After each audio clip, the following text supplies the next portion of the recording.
harbors.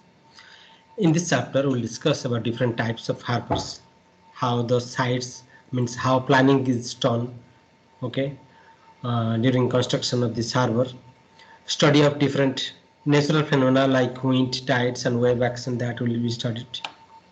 Different components like breakwater, quays, and jetties will be studied, and weight and floating docks will be discussed. Okay, so first is what is harbor. Harbor, as we know that our harbors are sheltered basin for berthing ships.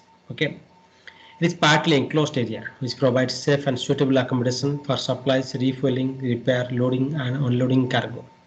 Okay, like in airport, okay, there is place for this repair and loading unloading of the passengers cargo. Okay, here in the port, harbor is also the place. Okay, there are so arranged that the water level is kept constant to facilitate loading and unloading of cargo.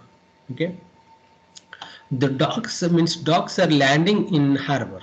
Docks are nothing but the part of the harbor. Okay, like here in this figure. Okay, this part is called harbor, dock. Okay, landing in a harbor next to a pier where ships are loaded and unloaded or repaired. It is a part of harbor. It is just a small part of the harbor.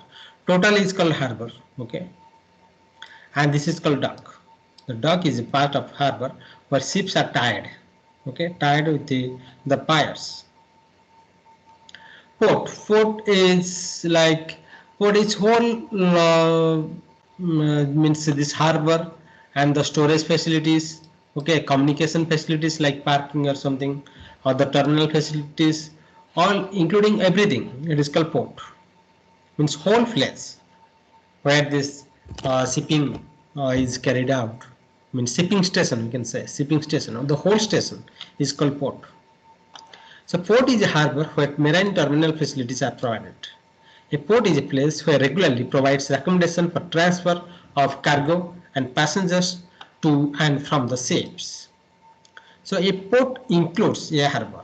That's every port is a harbor, you can say. Okay. So it includes means whole things like not only by keeping the ship, which is called only harbor, but it includes the storage facilities. It includes the communication facilities like parking, okay, terminal facilities, everything. Total station is called port.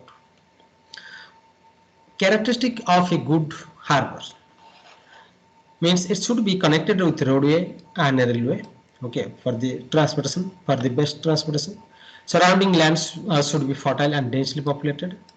Ships channels must have sufficient depth for draft or vessel. Breakwaters must be provided to protect against destructive wave action. Breakwater means like this. Here, these are the breakwaters. Okay, means the barriers which made, okay, which confine this this set, the confine this harbor. The bottom should furnish with secure anchorage to hold ships against the wind force. Okay, anchorage that I told that port docks means here the ships are anchored with this piers. Okay, so this is called dock. Number of quays, piers, wharfs should be sufficient for loading and unloading cargo. These are the different components: quays, wharfs, piers. Okay, like here the piers, and here these places are called wharf, and is wharf and quays that will be discussed in the component.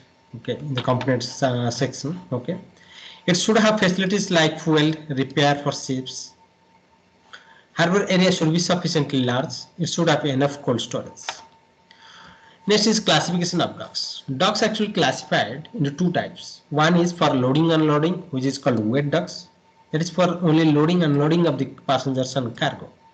And the dock which is used for repair work of these vessels, ships.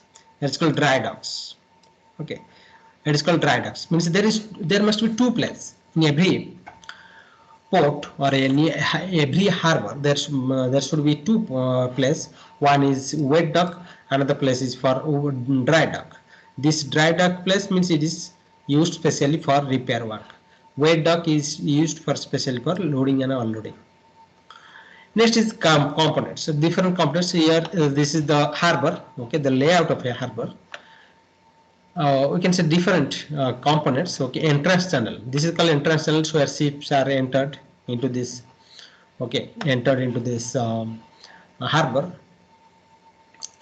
And here these are called pier heads. Okay, and this is the called breakwater. This barrier. Okay, which protect this harbor from wave action, from tides. Okay, so this barrier protect the harbor. So this barrier is called breakwater. This barrier is called breakwater. Turning basins. There are turning basins where turning of ships takes place. Where turning of here there will be turning here, and ships are tied here. Okay, are placed in the sides.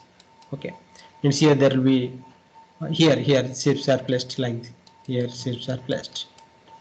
Okay, these are the docks and these are the piers. Okay, so here the ships are anchored with these piers. These are quay and wharf. These are the place. Okay, and pier, wharf, quay, dry dock, quay dock, that I told dry dock, and which is used for this. This is the workshop. Okay, actual dry dock is for used for this repairing work. So, and wet dock is just to loading and unloading. Okay. There are different components. Entrance channel, water area from which ships enter in the harbor and should have sufficient width.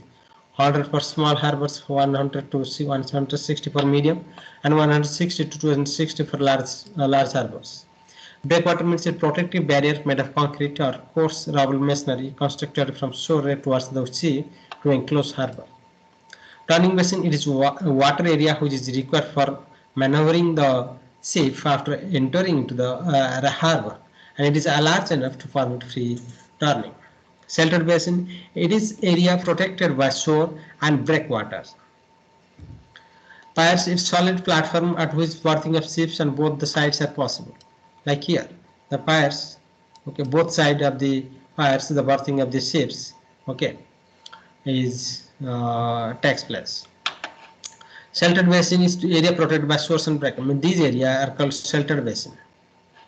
Okay. So these are the components. Okay, next components wharf. It is a docking platform constructed parallel to the shoreline, provided berthing facility on one side only.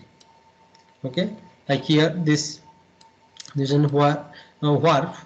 Okay, and it is parallel to this shoreline, and this berthing takes place only on one side, this side only.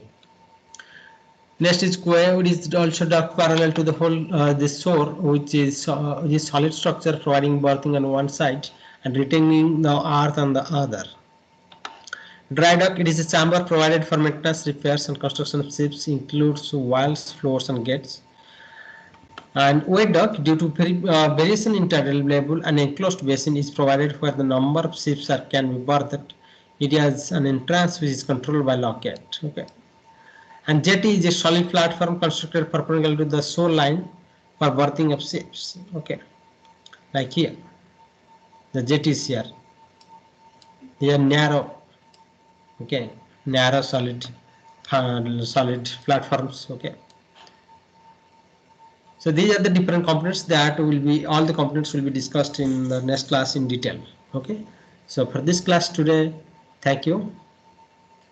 Thank you so much.